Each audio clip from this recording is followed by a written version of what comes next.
This is Beyoncé in the propaganda interlude on the Cowboy Carter tour. This is the Black Lodge from Twin Peaks. This is Chardonnay standing in the Red Room. This is the Pale Horse from Twin Peaks. These are two of Beyoncé's outfits in the Renaissance World Tour. This is the Venus de Medici in the Black Lodge of Twin Peaks. Both the propaganda interlude on the Cowboy Carter tour and the mind control interlude on the Renaissance World Tour are followed by a performance of America Has a Problem, linking these two interludes to that song. These are the bumblebee costumes Beyoncé wears during the Renaissance tour for America Has a Problem. This is the Echo newspaper outfit Beyoncé wears during the Cowboy Carter tour for America Has a Problem. Neither of these outfits change on the tour. In the Renaissance tour, she is always dressed as a bee of some sort, and in the Cowboy Carter tour, she's always in this outfit with the Echo newspaper. She comes out of the stage at a news reporter's desk on the Rennie tour and at a media podium surrounded by microphones on the Cowboy Carter tour. And this is the Echo newspaper with the article picturing a UFO with the headline, "You Will Report to Me." This is a real-life news station reporting the UFO drone sightings that were seen in New Jersey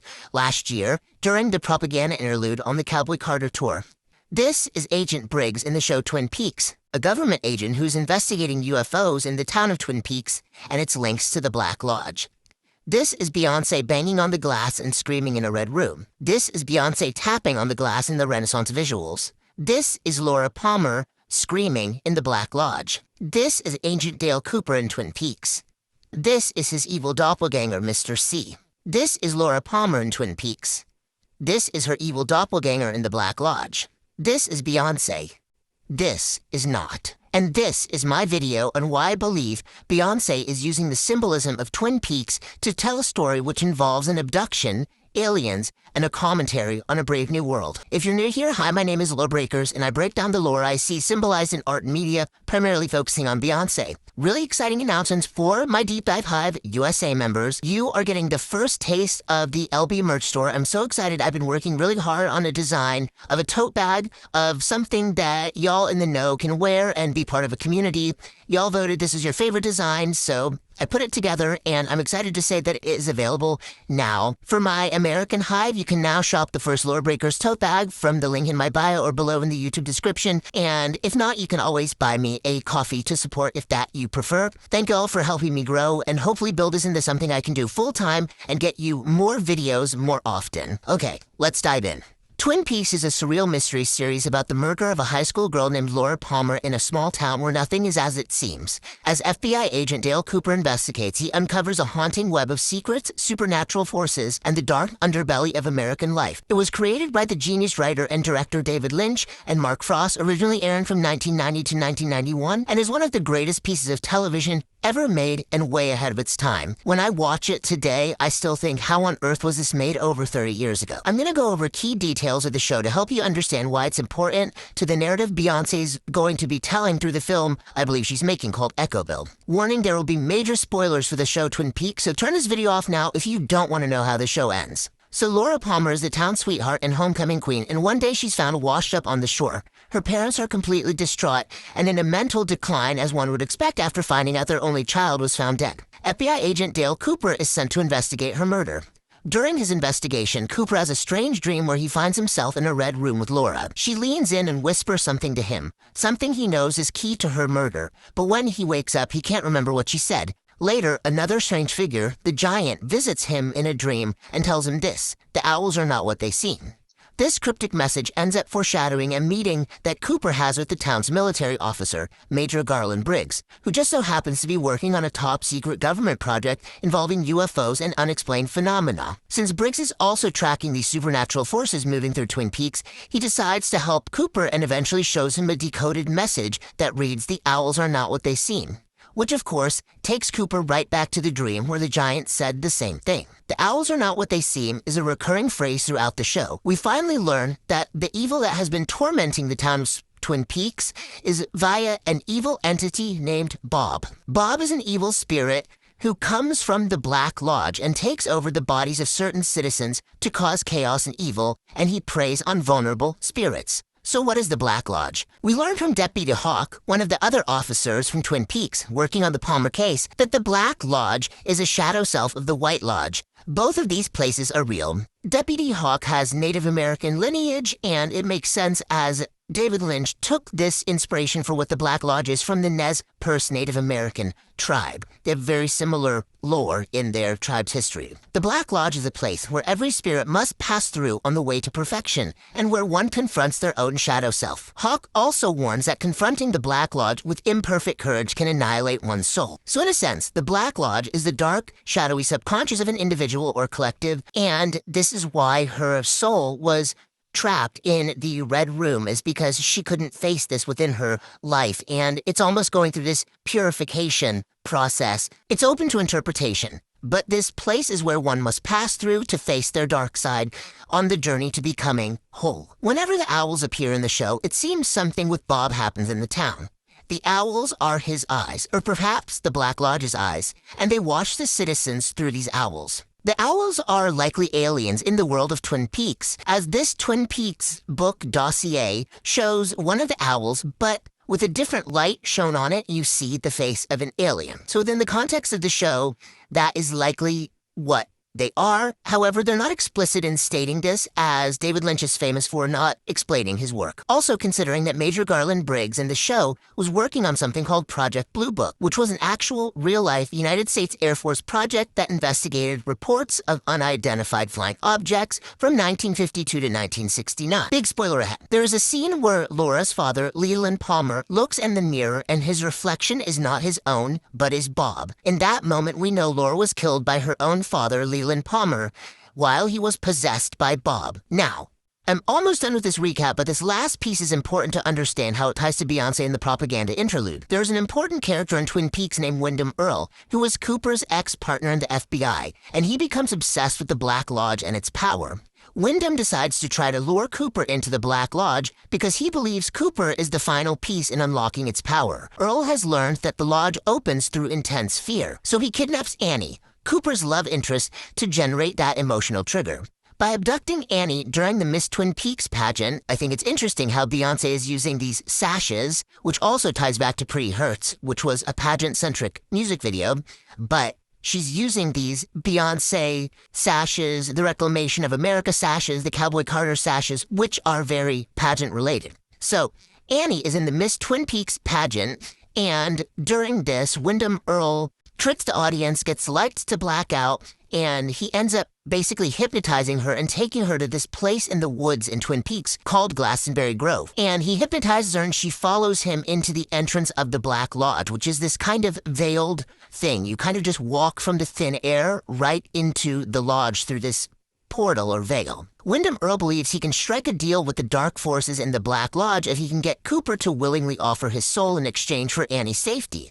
He can harness that sacrifice to claim the Lodge's power for himself. He knows Cooper is going to follow him because Cooper's love for Annie and doing the right thing makes him vulnerable. But Earle underestimates what he's dealing with in trying to get the Black Lodge's power. The Lodge does not reward those who try to manipulate it. It consumes them. When Earle demands Cooper's soul, Bob appears instead and destroys Windom Earle, making it clear no one can barter with the Lodge. Just like you're going to try to sell your soul to the devil, he's eventually going to win in the end, and your sacrifice is not going to be worth anything. A deal with the devil will never end well. When Cooper enters the Lodge, he moves through this endless maze-like room of red curtains, encountering a screaming Laura Palmer and strange, sinister doppelgangers. These are in fact not the real people, but they're evil side of them in the lodge, and you can tell because their eyes are kind of whited. I was thinking that possibly the blue eyes of Beyonce have to do with this doppelganger, and I'm still on the fence about it. I have another theory about the blue eyes. That's a possibility, but among the surreal imagery, we see different versions of the Venus statue, the Venus de Milo, the Venus de Arles, and the Venus de Medici. These statues aren't just decoration. They highlight the lodge's nature as a place of contradiction where beauty and horror and innocence and corruption exist side by side. Venus, the goddess of love, appears in fragmented forms, some with missing arms, symbolizing how love can leave one vulnerable or exposed, just as Cooper's love for Annie leads him into the lodge, and these statues reflect the dangerous and disfiguring cost of love and desire in a world ruled by shadow. Side note, in this picture from the Cowboy Carter art book where she's in this bathroom and the graffiti's all over the walls, it does say tee-hee. And Daughter is the song that Beyonce is, committing this kind of crime. Well, Tee-hee is famously an ad-lib used by Michael Jackson. It's most prominently used in his song Smooth Criminal. And in Daughter, Beyonce would be a smooth criminal because she gets away with this murder because the bathroom attendant lets her right in. She was a big fan as she sings. It's implied that Beyonce's getting away with this murder. She is a smooth criminal. But what is the hook in Smooth Criminal? Annie, are you okay? And the reason that Michael Jackson is singing the song is he's pursuing Annie, trying to figure out, Annie, are you okay? Annie, are you okay? And it's wild that Cooper is lured into the evil Black Lodge because he wants to find out if Annie is okay. So what happens with Cooper and Annie?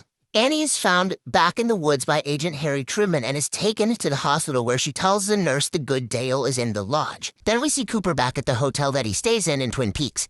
He goes to the bathroom and smashes his head into a mirror, and then we see him laughing maniacally with Bob's reflection in the mirror instead of his own reflection, just like how we saw Bob in the reflection of Leland Palmer. It's terrifying. And in that moment, we realize that the good Cooper is still back in the Black Lodge, trapped. The original series ends with Laura Palmer saying she'll see Cooper in 25 years, and in fact, David Lynch returned in 2017 with Twin Peaks: The Return, revealing that during those 25 years, the evil doppelganger Mr. C has been living in the world while the real good Cooper remains trapped in the lodge. It is a very trippy series. In summary, the Black Lodge is a dark, otherworldly shadow dimension that thrives on fear, where people can become trapped and preyed upon if they don't face it with perfect courage. Meanwhile, evil doppelgangers, twisted versions of themselves, are released into the world, controlled by the malevolent, maybe fallen alien forces. Okay, so how is all of this relevant to Beyonce? We see Beyonce banging and screaming to be let out of what looks like a version of the Black Lodge. We see that the screen that she's banging on when she's screaming is a kind of convex shape, like we're looking through a peephole in the door. I know there's the peep show interlude, but I'm not getting to that in this one. Just hear me out on this convex shape of the mirror. It's like we're looking through a peephole in a door, but instead of seeing out, we're seeing into it. It gives the feeling that Beyonce is trapped inside something and being watched. Then we cut to another shot of Beyonce tapping on the screen. This time, the screen is flat. I interpret this as perhaps an alien version of Beyonce or a future version of Beyonce looking into the room where the real Beyonce is trapped and taunting her.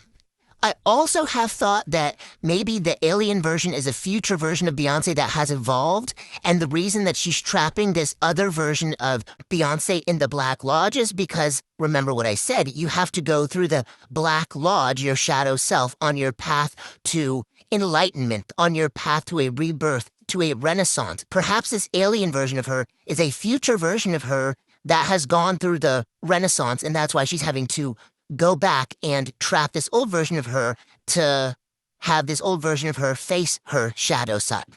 So going back to the room and the perspective that we're seeing, this isn't just a prison. It looks like it's a prison within something else. A room, perhaps inside a spaceship, or a room inside of this red house, perhaps. I don't know. It seems like a room within a room, a dimension inside dimension, because the convex view tells us we're looking into an enclosed space that's not to be escaped.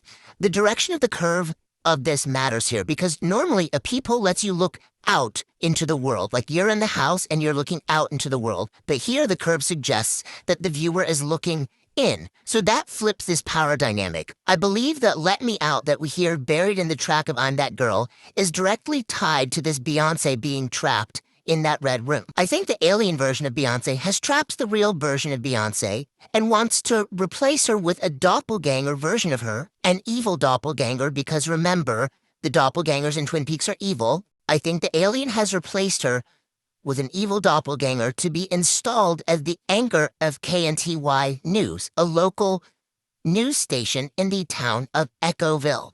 And I think this evil doppelganger news media person of Beyonce is going to be a kind of hypnotist character. This alien version of her, I think she wants to use this Beyonce as a mind control hypnotist who gets all up in the mind of the citizens of Echoville through the news station KNTY, through the Echo newspaper. We even see this Beyonce in this same red outfit as the on-air picture, blown up as this giant blow-up doll during the America Has a Problem visuals during Renaissance, and the doppelganger anchor is a puppet being used by the alien superstar. Her mouth is moving up and down like a ventriloquist mouth, as if she's a puppet. A puppet for what?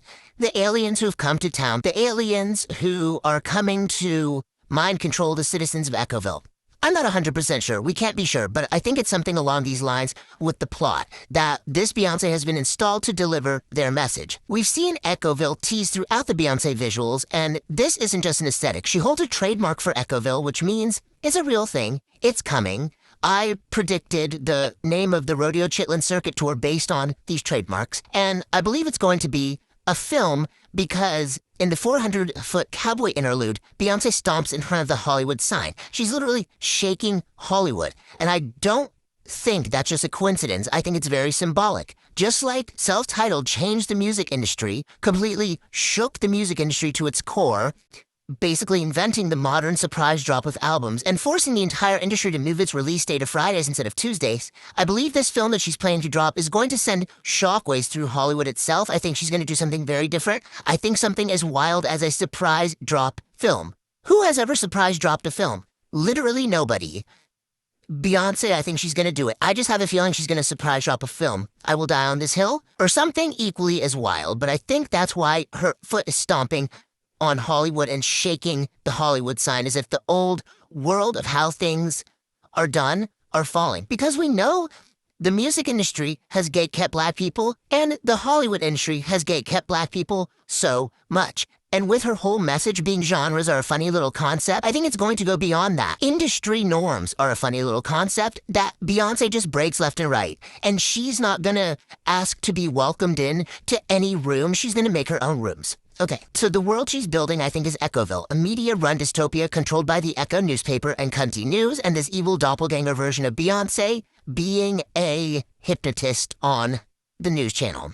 I think it's a closed system, it's a loop, it's an echo chamber, a place where the news isn't just newsed, it circles around and hypnotizes you into these echo chambers weaponized to control its citizens. This is a commentary on the modern media landscape, hence the real-life news clips that she has on the Cowboy Carter tour.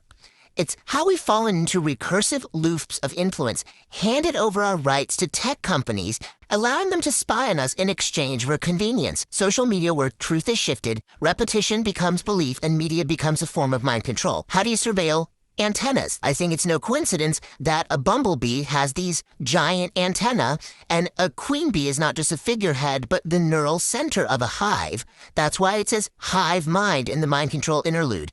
The queen bee controls everything: production, reproduction, and communication. And with our media-addicted population, what better a way for someone who wants to control a society to gain control over it than planting their own controlled evil doppelganger versions of someone into these news channels, because the population is going to keep watching the news, so whatever the news says, that's the way to influence people. Just like real-world hive parasites, like cuckoo bees, I found out, hijack bee colonies, these aliens don't conquer with weapons. They infiltrate through culture, they co-opt our icons, twist them into vessels, and use them to sedate us. People are bought and sold. Beyoncé, arguably the world's most powerful cultural force, especially in America, when it comes to transmitting a message, is the perfect vessel for those with darker intentions to try to take over. In a world where countless celebrities are already bought, paid for, and controlled by corporations, the next frontier is even more insidious. With the rise of AI and unchecked spread of deepfakes, it's becoming alarmingly easy to replicate an artist's image, voice, and persona, allowing powerful entities to manipulate the public using false versions of real people. Soon it will be nearly impossible to tell who's real and who's AI-generated. That's why in the mind control interlude, we see the spinning "I'm not a robot" CAPTCHA. Because the question of what is real, who is human, and whether we're being tricked by a simulation is no longer theoretical. It is already happening in the year of our Lord 2025. The horror isn't just about fame. It's about what happens when your influence becomes so massive that it's no longer yours. These entities don't destroy her. They try to possess her, offering compensation, control, and dominance in return. But the deeper cost is her soul, her autonomy, and her human connection, just like how Bob steals the souls of those he needs to get more power from, and inhabits bodies to wreak havoc on the world, I believe Beyoncé is telling a very real story of what it means to be one of the most powerful cultural figures alive and what she's had to sacrifice to remain herself and save her soul. That's why American Requiem hits so hard when she sings, "I had to fight to sing my song. This is what Break My Soul is about." That's why I think These Motherfuckers Ain't Stopping Me is her own personal message to people who want to try to control her, and maybe she had bowed down to their wishes before in exchange for maybe money or power or just being able to survive in this industry. But I think she's taken the gloves off and refused to be implicit in this. She's not going to let them break her soul. She's gained enough power and independence to not have to be playing by anybody else's rule in order to stay in this industry. Now, in Twin Peaks, Bob feeds off of pain and fear. People become vulnerable to him when they're in states of psychological, emotional, and spiritual distress. The more suffering he causes, especially fear, trauma, and sorrow, the more powerful he becomes. And this is how governments and corporations control us through the media they own. They manufacture fear, and then they offer solutions designed to keep us dependent and obedient. These solutions are not meant to help. They're part of the original plan to tighten control. It's manufactured fear. They promise us freedom, but actually it is a trap. This is the central focus of Aldous Huxley's dystopian novel Brave New World. It's about a future society where people are genetically engineered, drugged into happiness, and conditioned from birth to conform. Again, going back to the conform that we see flashed across the screen here. There is no pain and no war and no real emotion in the Brave New World. Only endless consumption and artificial pleasure. Individuality, art, religion, and deep relationships have all been erased in favor of social stability and control. The novel is a warning. What looks like progress can actually have a dehumanizing effect. Huxley asks us to question whether comfort, control, and pleasure are worth trading for freedom, meaning, and the full range of the human experience. And I think this is what Beyoncé's message is and what she's going to be further exploring in a film, because I think something this in-depth and symbolic and narrative needs to be in the form of a film. If we allow the media to capture our fear, they can capture control of us.